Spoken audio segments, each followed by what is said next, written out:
Assalamualaikum warahmatullahi wabarakatuh. Alhamdulillah hamdan katsiran thayyiban mubarakan fi kama yuhibbu rabbuna wa yarda.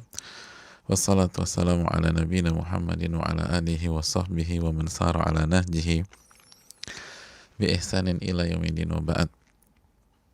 Alhamdulillah, kita bersyukur kepada Allah atas segala nikmat dan karunia Allah berikan kepada kita. Sebagaimana salawat dan salam semoga senantiasa tercurahkan kepada junjungan kita Nabi kita Muhammadin Sallallahu Alaihi Wasallam serta para keluarga, para sahabat, dan orang-orang yang istiqomah berjalan di bawah naungan sunnah beliau sampai hari kiamat kelak. Saudaraku yang Allah muliakan, kita meminta kepada Allah ilmu yang bermanfaat dan kita berlindung kepada Allah dari ilmu yang tidak bermanfaat. Allahumma inna nas'aluka ilman nafi'a wa na'udzubika min ilmin la yanfa'. Ya Allah, berikanlah kami ilmu yang bermanfaat dan jauhkanlah kami dari ilmu yang tidak bermanfaat. Dan kita meminta kepada Allah Subhanahu wa taala semoga Allah Subhanahu wa taala memberikan husnul khatimah kepada setiap muslim yang wafat di kondisi Covid kali ini maupun yang sebelum-sebelumnya. Semoga sekali lagi mereka diberikan akhir yang baik dan diberikan nikmat kubur dan diampuni segala khilaf oleh Allah Subhanahu wa taala. Amin ya rabbal alamin. Dan hendaknya kita yang masih diberikan kesempatan hidup mengambil ibrah dari hal ini. Semoga Allah Subhanahu wa taala memberikan taufik kepada kita sehingga kita bisa istiqamah sampai akhir hayat kita nanti. Amin ya mujibas sa'ilin. Saudaraku yang Allah muliakan, kita akan masuk ke hadis Abu Hurairah radhiyallahu taala an, masih bersama Al-Imam An-Nawawi bersama dan karya emas beliau, masih bersama Al-Imam Yahya bin Sharaf bin Murri bin Hasan bin Husain bin Muhammad dengan masterpiece beliau Riyadhus Shalihin, tamannya orang-orang soleh. Dan semoga kita selalu mendoakan Al-Imam An-Nawawi rahimahullahu ta'ala. Semoga Allah Subhanahu wa ta'ala memberikan derajat yang tinggi kepada beliau. Dan semoga Allah Subhanahu wa ta'ala menerima amal ibadah beliau, merahmati beliau, dan mengampuni segala khilaf beliau. Dan kedua orang tua beliau, dan orang-orang yang beliau cintai, dan seluruh umat Islam dimanapun mereka berada. Amin ya rabbal alamin. Hadirin yang Allah muliakan,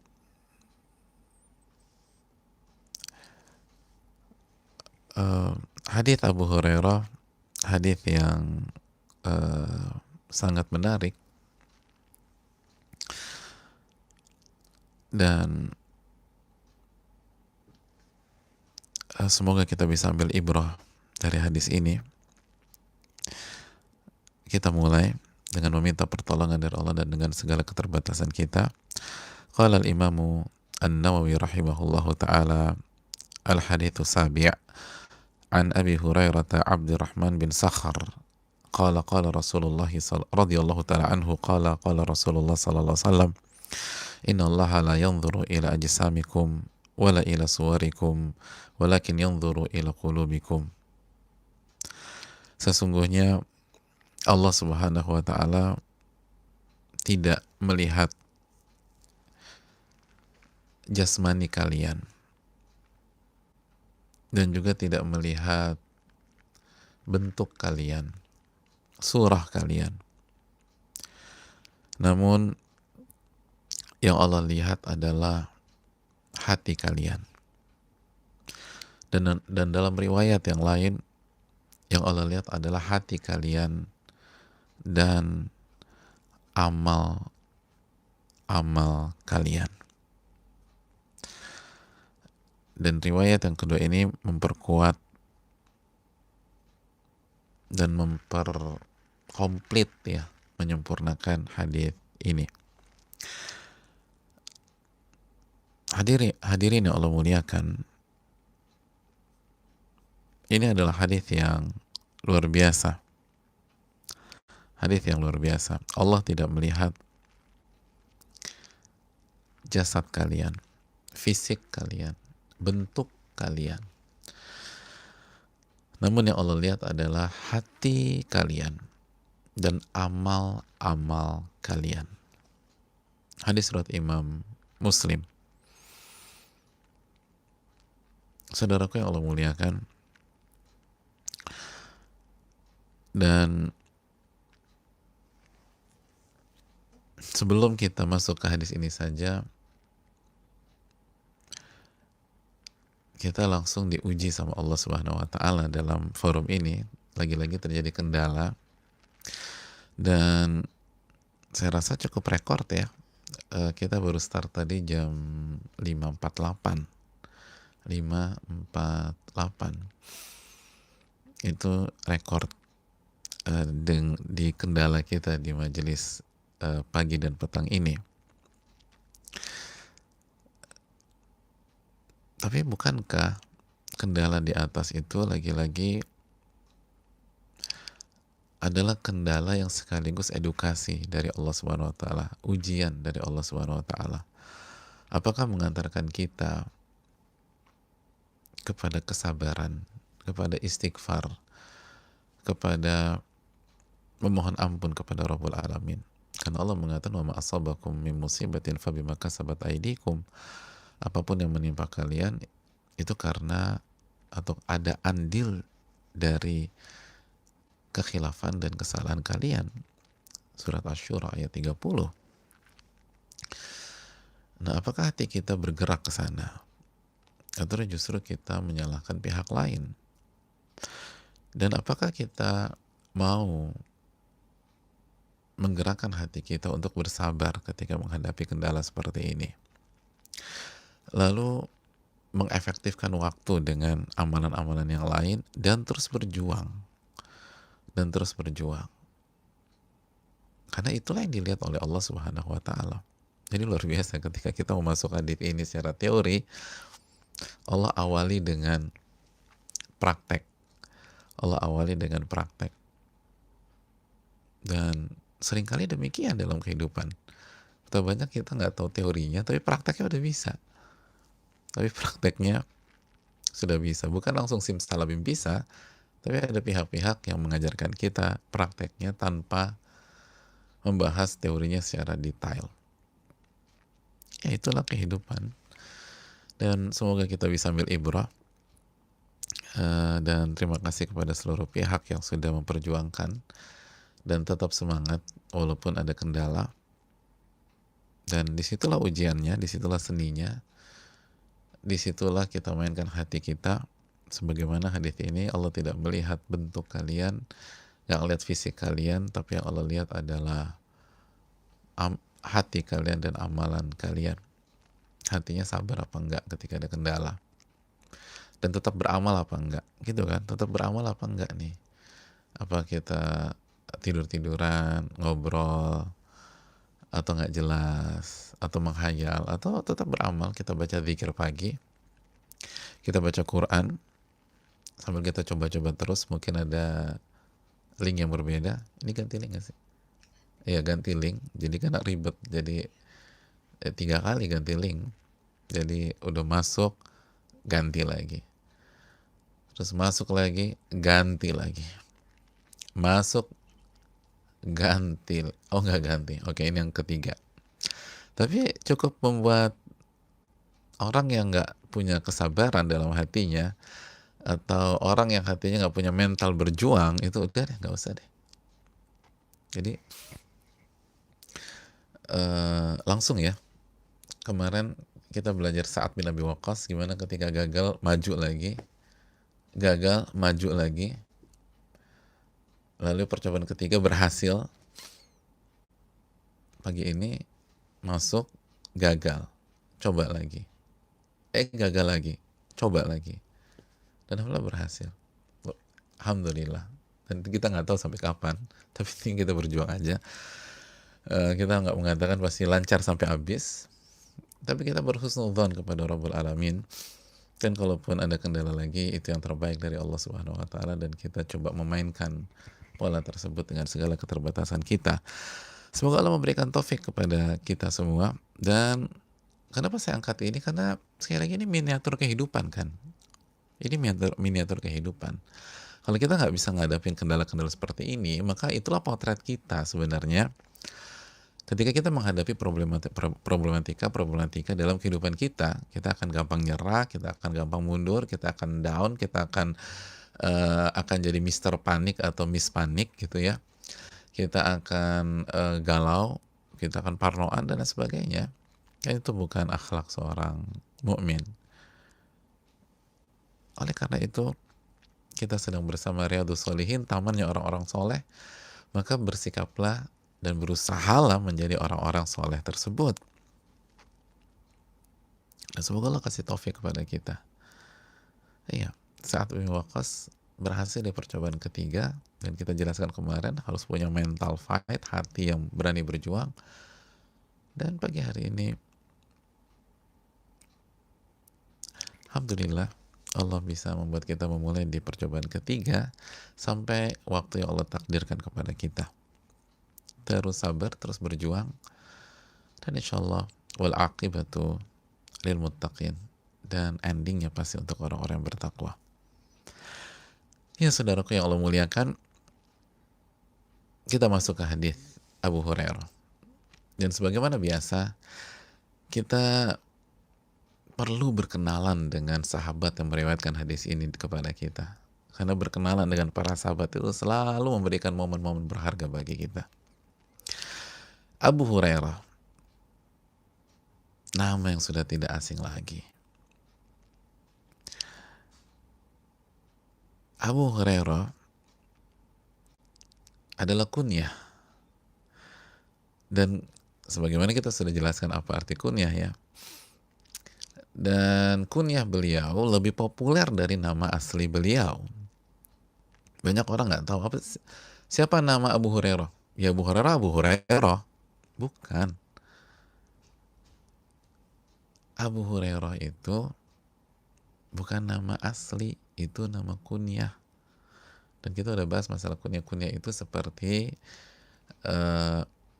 gambarannya ya, gambaran umumnya di lingkungan sekolah, seorang tua murid atau wali murid dipanggil dengan nama anaknya.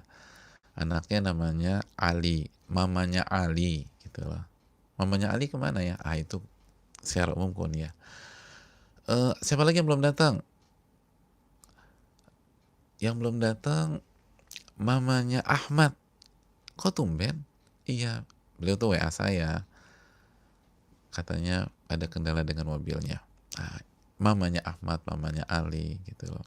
Papa dan papanya Ahmad dan lain sebagainya itu demikian, atau ibunya dan lain sebagainya. Bundanya Abdurrahman misalnya, demikian, itu kunyah. Tapi tidak letterlek seperti itu. Buktinya apa? Abu Hurairah. Ada yang tahu apa arti Hurairah? Hurairah artinya kucing. Ayahnya kucing, Abi kan ayah ya, Abu itu artinya ayah. Jadi istrinya melahirkan kucing, Ustadz? Enggak, bukan.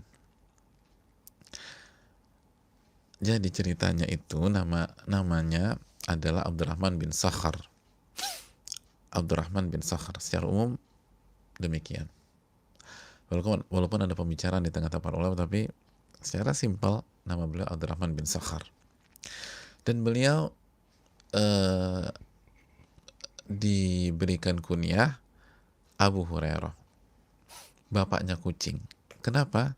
Karena pada saat beliau mengembala kambing,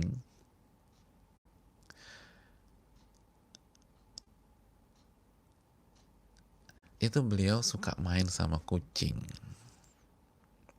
Beliau suka main sama kucing. Karena hobi sama kucing, maka dinamakanlah Abu Hurairah. Itulah bapaknya kucing. Itulah. Jadi bagi jamaah yang hobi banget sama kucing, misalnya banyak ibu-ibu suka banget sama kucing, jadi Ummu Hurairah, Masya Allah, Umi Hurairah atau Ummu Hurairah. Ya, itulah Abu Hurairah. Dan menariknya jamaah sekalian, ternyata Abu Hurairah ini adalah sahabat yang paling banyak meriwayatkan hadis Nabi Shallallahu Alaihi Wasallam. Beliau yang ranking pertama dalam sisi periwayatan. Dalam sisi periwayatan. Dan tidak mesti yang paling alim. Ulama mengatakan yang paling alim di tengah-tengah umat ini adalah Abu Bakar As-Siddiq radhiyallahu ta'ala secara keseluruhan. Tapi yang paling banyak meriwayatkan hadis Nabi SAW adalah Abu Hurairah. Beliau meriwayatkan hadis itu 5.374 hadis. 5.374 hadis. Oleh karena itu nggak heran banyak para sahabat dan tabi'in itu generasi setelah para sahabat dan bertemu dengan para sahabat, tapi nggak bertemu dengan Nabi SAW. Jadi nggak heran ada banyak sahabat-sahabat yang lain dan para tabi'in yang meriwayatkan hadis dari beliau. Kurang lebih ada 800-an orang. Atau lebih dari 800 yang meriwayatkan dari Abu Hurairah. Jadi beliau adalah orang yang paling banyak meriwayatkan hadis Nabi Shallallahu Alaihi Wasallam. Dan menariknya lagi, nggak berhenti sampai di situ. Ternyata beliau itu baru masuk Islam di tahun ke-7 Hijriah atau di awal tahun ke-7 Hijriah. Di tahun pembukaan Khaybar. Artinya Nabi SAW wafat di tahun ke-10.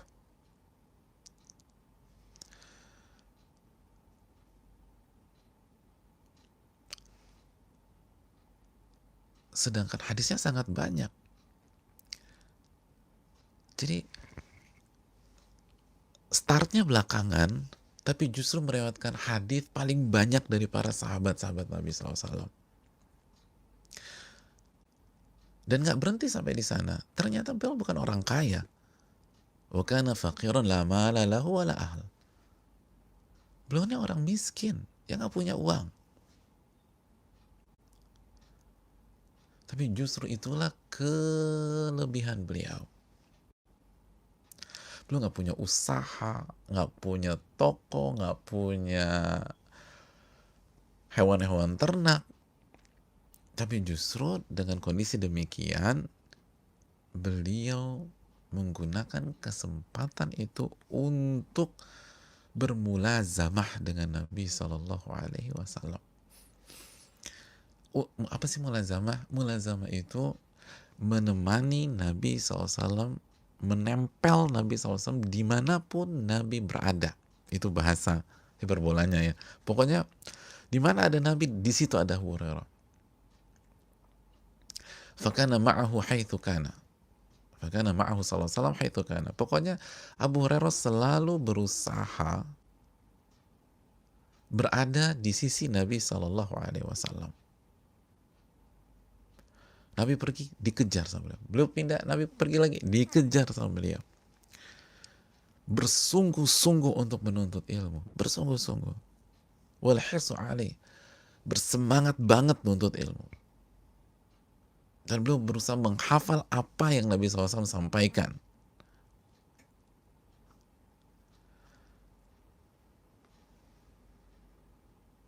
Jadi saudaraku yang Allah muliakan,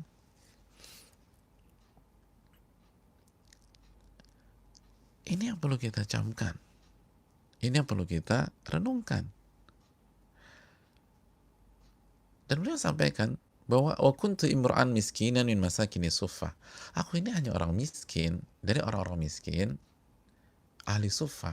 Ahli suffah tuh tinggalnya tuh, tidurnya tuh di Masjid Nabawi di belakang gitu loh. Tapi alzamu Rasulullah SAW ala mil'i batni. Tapi aku benar-benar senantiasa mendampingi Nabi SAW. Selalu berusaha bersama Nabi SAW. Inilah saudaraku yang Allah mulia, ini penting. Bahwa start yang terlambat itu bukan halangan. Bukan halangan. Start yang terlambat, kita dapat kita baru dapat hidayah, kita hijrah di usia-usia yang cukup telat gitu ya, di 40 tahun atau mungkin 50 tahun atau mungkin ya 30-an tahun lah, artinya kan anak idealnya kan pas akil balik, pas belasan gitu. Seperti Sa'ad bin Abi Waqqas misalnya, demikian ya. Tapi kalau kita benar-benar jujur sama Allah dan fight habis-habisan dan ambil setiap peluang, bahkan membuka peluang, bukan hanya mengambil tapi buka peluang, insya Allah Allah kasih jalan. Insya Allah Allah kasih jalan.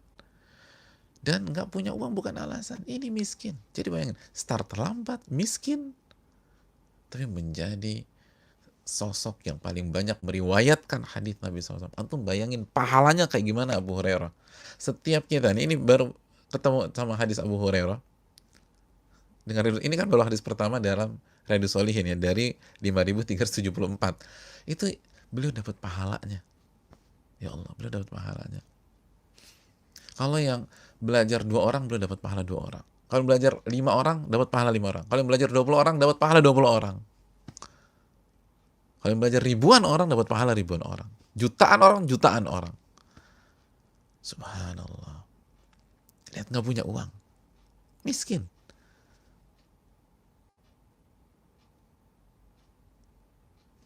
Miskin. Terlambat start. Dalam tanda kutip. Baru di awal tahun ke-7.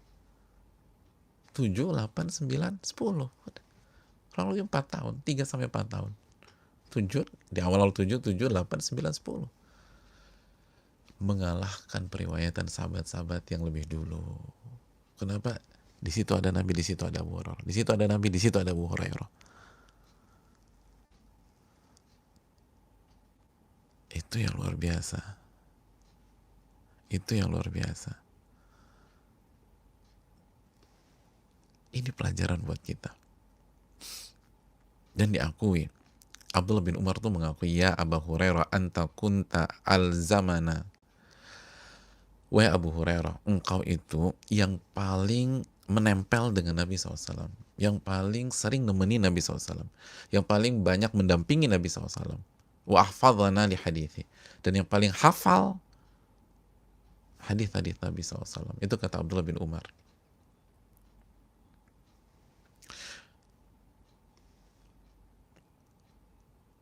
Makanya pede.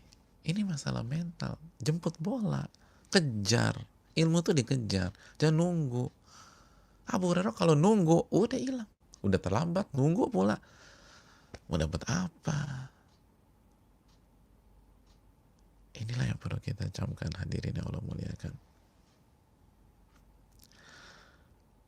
Dan beliau pun orang yang rajin ibadah, bukan hanya hobi belajar aja, tapi rajin ibadah. Dan beliau salah satu fuqahanya atau pakar fikihnya sahabat Nabi SAW, dan beliau wafat di kota Madinah di tahun 57 Hijriah. 57 Hijriah. Itu tentang Abu Hurairah. Terlalu banyak memang, tapi karena kita terlambat, kita nggak punya waktu. Insya Allah nanti kita akan, kalau ketemu Abu Hurairah, kita akan ceritakan tentang Abu Hurairah biidnillahi ta'ala. Tapi itu poinnya, ini berharga banget.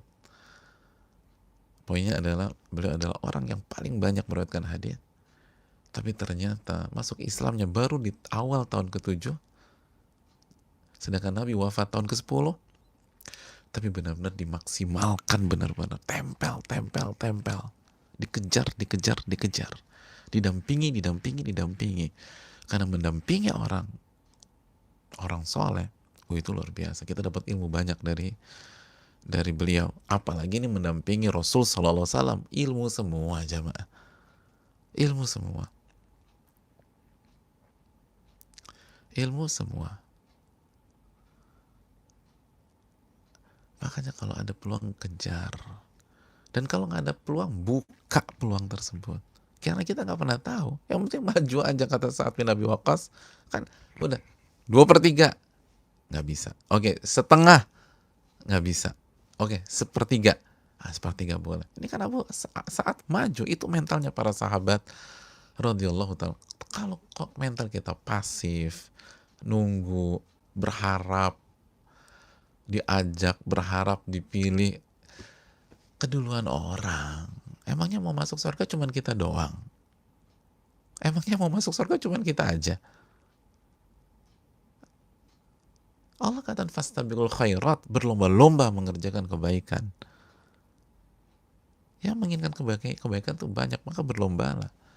Berlombalah. Ini Abu Hurairah, Masya Allah. Sehingga ilmunya beliau sebarkan luar biasa. Ya, kita lanjutkan jamaah yang Allah muliakan. Itulah Abu Hurairah.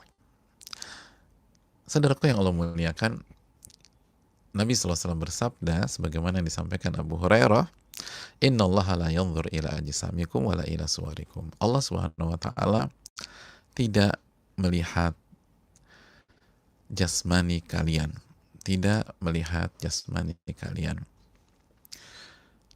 dan tidak melihat bentuk kalian,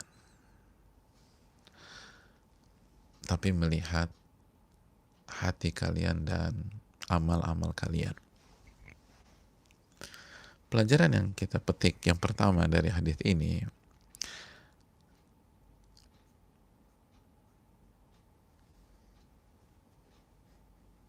yang pertama adalah melihat dalam hadis ini itu artinya mahalun nazar wa mahalun nazar wa mahalul i'tibar. Sebagaimana dijelaskan para ulama seperti Al-Imam Abdul Aziz bin Baz, maksud melihat di sini adalah yang menjadi parameter i'tibar, yang menjadi parameter, yang menjadi tolak ukur,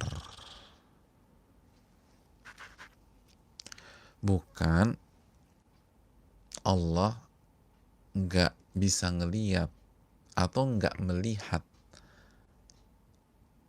sedangkan Allah itu Al-Basir, yang maha melihat, yang maha melihat.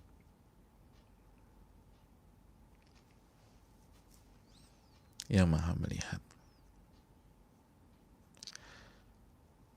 Jadi jamaah sekalian, ini yang jadi parameter.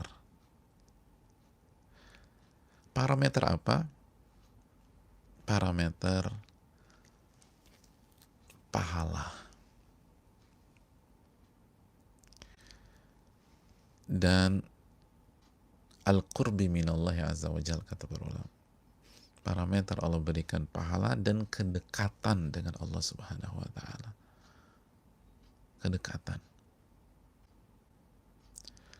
Kedekatan, kasih sayang, dan seterusnya.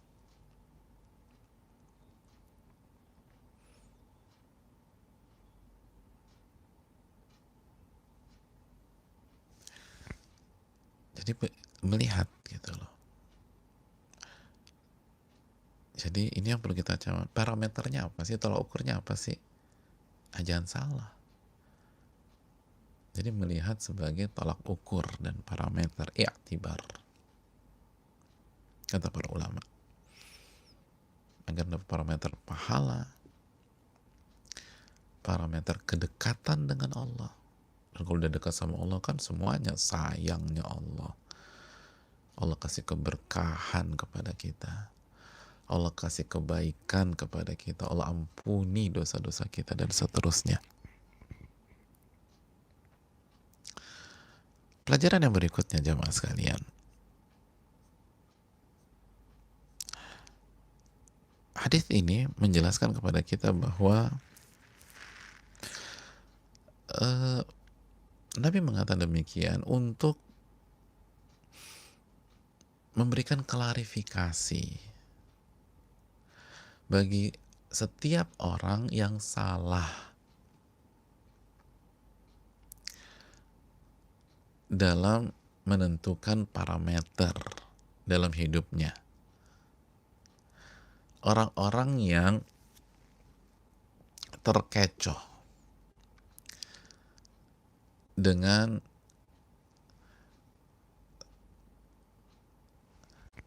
berpikir yang menjadi parameter adalah kekuatan fisik atau keindahan fisik dan bentuk, sehingga mereka hanya fokus untuk memperindah, memperbaiki, menyempurnakan bentuk fisik dan jasmani mereka, dan lupa untuk memperbaiki hati dan amal soleh mereka.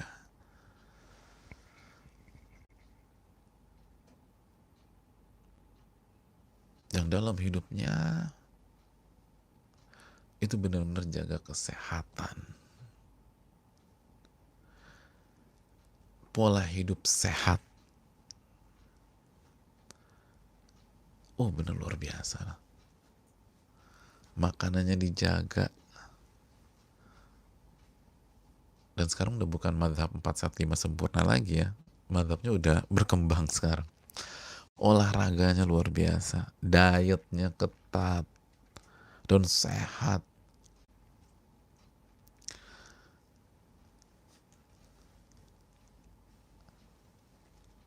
Hanya mau makan dada ayam. Yang lain gak mau. Apalagi ceker sama kulit. Masya Allah, itu udah paling enak padahal. Tapi gak mau dia, gak. Saya dada udah. Sayuran buah komplit. Workoutnya rutin.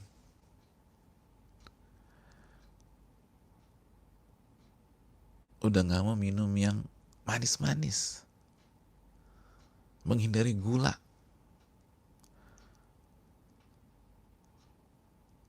Oh, itu dijaga tuh. Tapi gak sholat jamaah. Tapi gak baca Quran. Tapi gak zikir sama Allah. Tapi gak punya waktu untuk menata hati. Hadirin yang Allah muliakan, ini yang ingin diluruskan oleh Nabi SAW salah satunya. Allah nggak itu bukan parameter loh gitu loh. Bukan nggak boleh, selama halal boleh, dan nanti kita jelaskan. Tapi itu sebatas, itu bukan parameter, bukan parameter.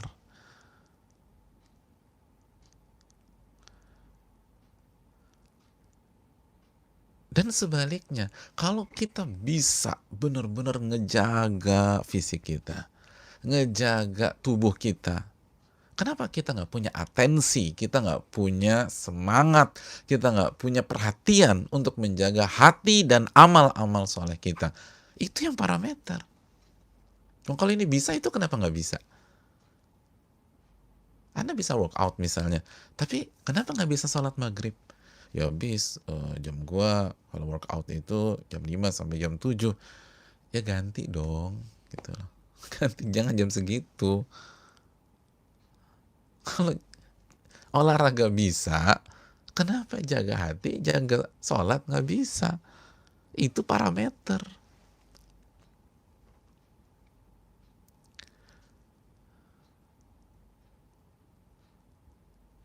Itu parameter.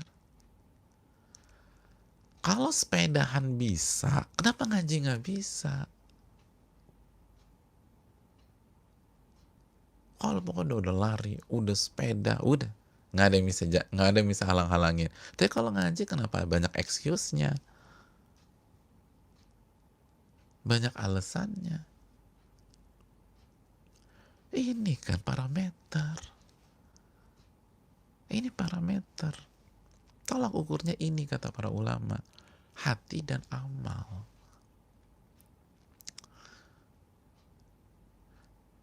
Itu bukan parameter. Itu followers aja, nanti kita jelaskan. Bukan berarti mencela, enggak. Para sahabat juga olahraga.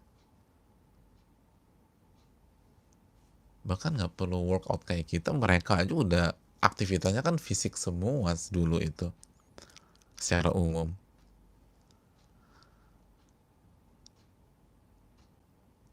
Jadi mereka ketabuk kan, itu kalau ketabuk nggak ada olahraga ya nggak sampai, jangankan ketemu musuh, belum sampai udah mundur kita. Mereka oke, tapi mereka tahu apa parameter. Makanya tadi kan poinnya yang sebatas hanya fokus ke sini, yang treatment, yang jaga kelangsingannya, yang diet ketat misalnya ibu-ibu, ya bapak-bapak juga nggak apa-apa diet, tapi intinya adalah kalau itu bisa, setengah mati. Dan itu nggak mudah loh, membentuk otot. Emangnya buat six pack gampang? Six pack itu susahnya minta ampun. Itu bisa istiqomah tuh, dijaga, semua dijaga. Six pack masa lemaknya berapa sih? Lupa saya. Intinya kan harus jaga masa lemak dan pokoknya bla bla itulah. Itu nggak mudah. Itu butuh kesabaran. Itu butuh istiqomah. Itu harus berani mengatakan tidak. Iya kan? Ditraktir makan, fast food misalnya, kan harus bilang, mohon maaf gue nggak makan. Ya udah gue ikut. Nah gitu dong. Tiba-tiba dia buka kotak makannya sendiri. Oh gue makan ini aja. Enggak gue bayarin deh. Enggak gue makan ini. Enggak gue bayarin. Gue makan ini. Tuh bisa nolak. Kenapa sekarang ditawarin minuman nggak bisa nolak? Itu aja bisa nolak. Demi apa? Demi otot. Bisa nolak kita. Disiplin. Nggak goyah. Nah ini ditawarin maksiat kenapa mau? Itu bisa nolak. Tapi ditawarin bangkai manusia kenapa ditelan? Loh kok bangkai? Gibah itu kan bangkai. Kita bisa mengatakan enggak. Pokoknya nggak, saya nggak mau gitu loh. Kalau pesan nggak pakai gula, nggak pakai es gitu loh. Pokoknya nggak pakai gula ya. Dikasih ini kayaknya ada gulanya. Iya dikit mas. Kan saya bilang nggak pakai gula. Sedikit mas. Ganti itu. Ganti. Harus fresh juice misalnya. Nggak boleh ada gulanya. Itu bisa tegas. Kenapa sekarang ditawarin gibah dimakan? Gibah ini ngerusak hati. Gibah tuh ngerusak hati, ngerusak amal soleh. Kenapa dimakan?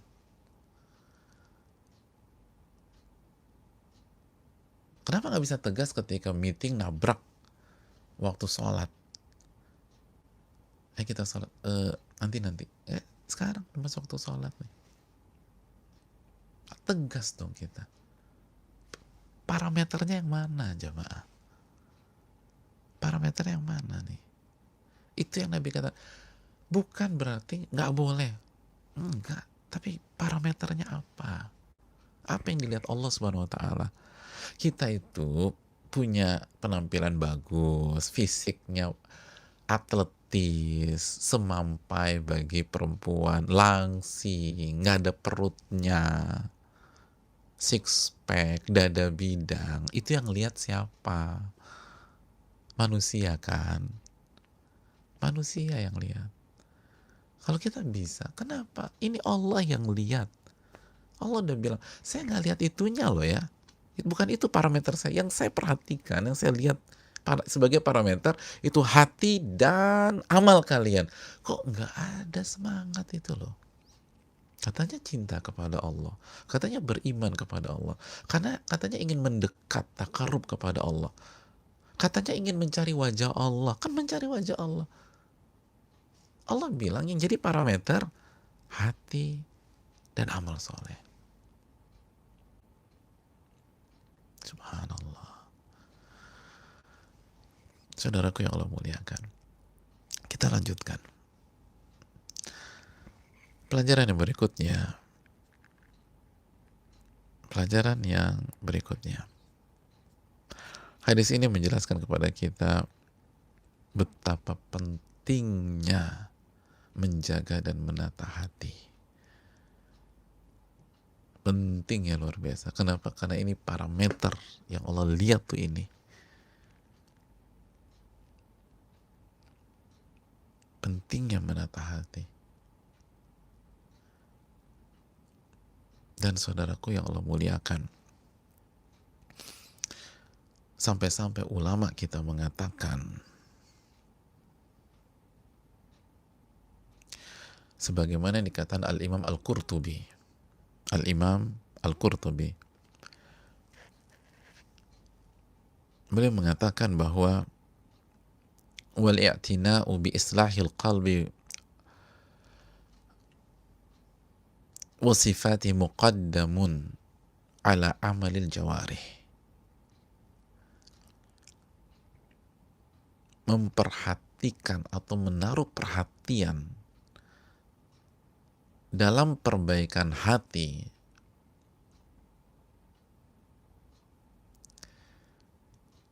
kejernihan hati dan sifat-sifat hati yang positif itu harus diprioritaskan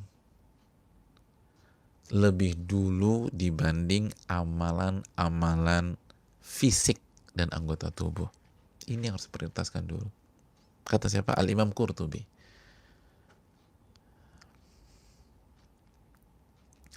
Prioritaskan menata hati terlebih dahulu.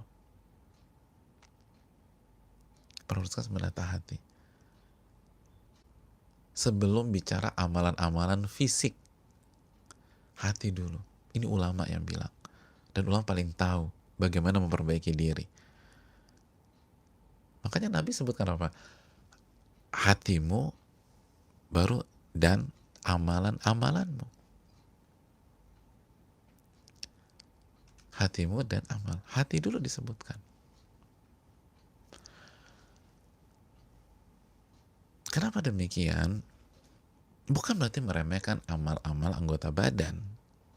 Kan disebutkan juga sama Nabi. Hanya saja kalau hati baik, itu anggota-anggota badan akan baik. Makanya lihat apa yang dikatakan Imam Qurtubi. Kita lanjutkan. Li'anna amal al-qalbi huwal musahhihu lil a'mali asyariyah. Karena amalan-amalan hati itu yang membenarkan dan memperbaiki amalan-amalan fisik yang syar'i. Jadi kalau hati baik, sholat baik, puasa baik, zikir baik, baca Quran semangat dan seterusnya. Lisan baik. Kalau hati baik. Ala inna fil jasadi mudghah idza saluhat saluhal jasadu kullu wa idza fasadat fasada al jasadu kullu ala wahyal qalbu.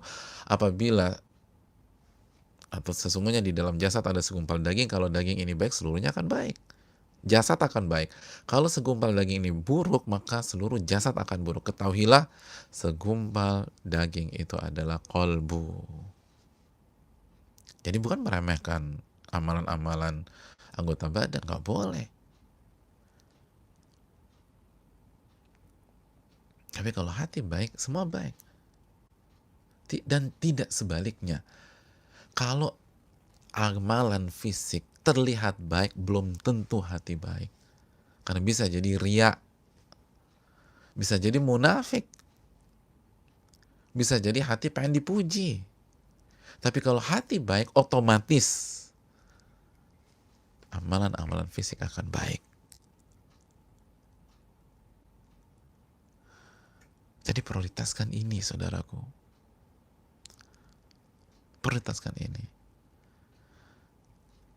Dan di antara kenapa kita harus memprioritaskan amalan hati, karena menata hati susahnya minta ampun. Luar biasa. Al-Imam Sufyan Ats-Tsauri, ini imam besar. Beliau mengatakan ma'alajtu syai'an asyadda alayya min nafsi. Aku nggak pernah mengobati sesuatu yang lebih berat daripada mengobati jiwa atau hatiku. Itu paling susah udah. Mengobati hati paling susah, kata beliau. Lalu beliau maratan li wa maratan alai. Kata beliau, ya Allah susahnya itu di sebuah waktu hati dan jiwa saya mendukung saya.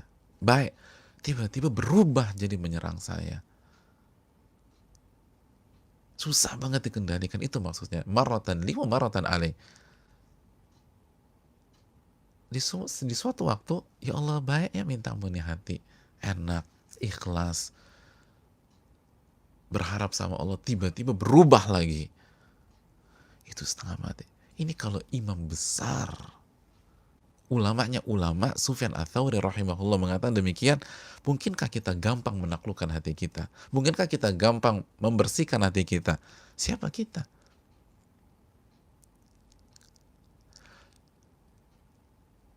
Makanya Abu Musa al-Ash'ari radhiyallahu ta'ala anhu, sahabat Nabi SAW, dalam kitab Hilya, beliau mengatakan, innama summiyal qalbu min taqallubih. Organ ini dinamakan, atau hati diistilahkan dengan al-qalbu. Qalbu, kenapa qalbu? Kenapa nggak bahasa yang lain aja atau kata yang lainnya? Kenapa qalbu? Min taqallubih, karena taqallubnya berbolak-balik. Jadi qalb itu artinya berbolak-balik. Berbolak-balik, terus bolak-balik. Itu kata Sufyan Ats-Tsauri. Kadang dukung, kadang berbolak lagi. Kadang mendukung saya, kadang nyerang saya lagi. Itu yang alasan kenapa kolbu. Kenapa nggak hajar? Batu gitu kan susah gitu digoyang. Kenapa nggak hadid? Besi gitu kan susah. Udah taruh di situ udah getak gitu aja. Al-qalbu bolak-balik. Abu Ubaidah bin al-Jarrah, sahabat besar Nabi SAW, pernah mengatakan, mathalul qalbil mu'min mathalul usfur yataqallabu kulla yawmin kadha wa kadha marrah. Perumpamaan hati seorang mukmin loh ya. Belum nggak mengatakan orang yang munafik dan segala macam. Orang mukmin itu perumpamaan seperti seekor burung usfur yang nggak bisa diam. Yataqallabu kulla yawm, kerjanya loncat, terbang sana, terbang sini. Gak bisa diam. Gak bisa diam. Energik banget. Lo terbang sana, terbang sini. Terbang sana. Kadang-kadang di sana, kadang-kadang di sini. Kada wa kada marrah. Subhanallah. Beliau gak mengatakan perumpamaan hati seorang mukmin seperti apa? Kura-kura, kan enak tuh, lambat jalannya, enak kalau udah diatur gini udah nggak pindah-pindah gitu loh. Padahal kura-kura yang gede banget, enak. Atau bintang laut tuh kan enak tuh, atau kerang gitu. Perumpamaan hati seorang tuh kayak kerang, di dalamnya ada mutiara segala macam. Ini kata beliau perumpamaannya seperti burung usfur, pergi sana, hinggap ke sana, loncat sana lagi. Kalau kita nggak punya waktu untuk menata hati kita, ya selesai saudaraku. Ini nama-nama besar yang mengerti agama kita luar dalam. Abu Ubaidah bin al-Jarrah, Abu Musa al-Ash'ari. Abu Musa al-Ash'ari kan kepercayaan Nabi SAW untuk dakwah dan lain sebagainya. Ini kenapa dinamakan kolbu? Karena kolbu itu berbolak-balik, gak bisa diam, bolak-balik, balik lagi. Kan itu sebabnya kenapa hari ini kita, misalnya hari ini kita sholat tuh kayaknya khusyuk banget, nangis, besoknya setengah mati mau nangis, blank ke kanan, ke kiri, kan itu.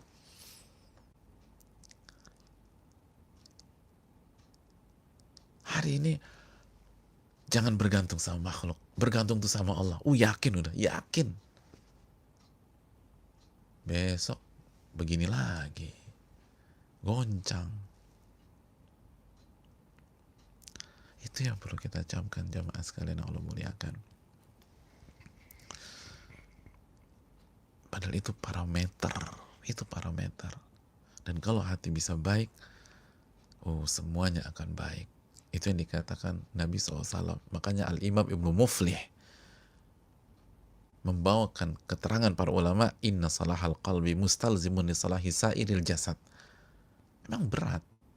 Tapi kata Al-Imam membawakan keterangan para ulama, sesungguhnya baiknya hati mengandung konsekuensi akan baiknya seluruh jasad kita, dan rusaknya hati mengandung konsekuensi akan rusak seluruh jasad kita. Jadi megang yang satu ini itu samanya megang semuanya, udah all in, full package gitu loh, semuanya dapat. Tapi susahnya minta ampun, memang luar biasa. Tapi lucunya banyak kita tidak perhatian masalah itu, selewat aja, selewat aja. Makanya nggak pernah berhasil khusyuk dalam sholat. Makanya nggak pernah, walaupun udah ngaji bertahun-tahun, nggak berhasil khusyuk dalam sholat. Karena cuma selintas aja. Dulu ulama kita bertahun-tahun, kita udah sebutkan, Yusuf bin Asbat tuh 20-an tahun, Muhammad bin Munkadir 40 tahun. Ya gimana? Kan ngadepin burung usfur, loncat sana loncat sini, terbang sana terbang sini.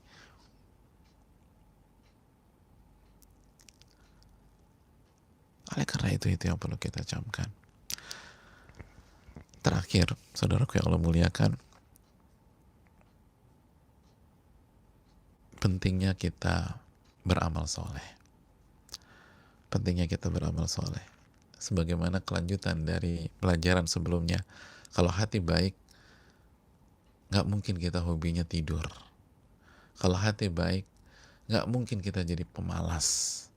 Kalau hati baik, nggak mungkin kita tidak produktif. Idza saluhat saluhal jasadu kullu. Kalau hati baik, semua jasad akan baik. Hati buruk, semua akan buruk. Dan itu parameter hati dan amal, kata Nabi. Hati dan amal.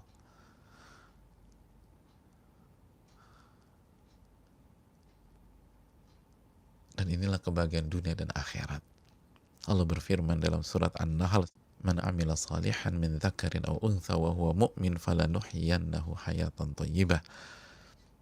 Barang siapa yang beramal soleh, baik laki-laki maupun wanita, dan dia beriman, hatinya beriman kepada Allah, kami akan anugerahkan kehidupan yang bahagia. Walanajziyannahum, lalu Allah lanjutkan, dan kami akan balas mereka ajrahum, dengan balasan yang lebih baik daripada makanu ya'malun, apa yang mereka selama ini kerjakan. Jadi Allah akan kasih ganjaran, pahala, kenikmatan yang jauh lebih besar dari apa yang kita korbankan. Oleh karena itu, jamaah yang Allah muliakan, ini yang perlu kita camkan bersama-sama. Dan waktu sudah habis. Kodolong kita nggak buka sesi tanya jawab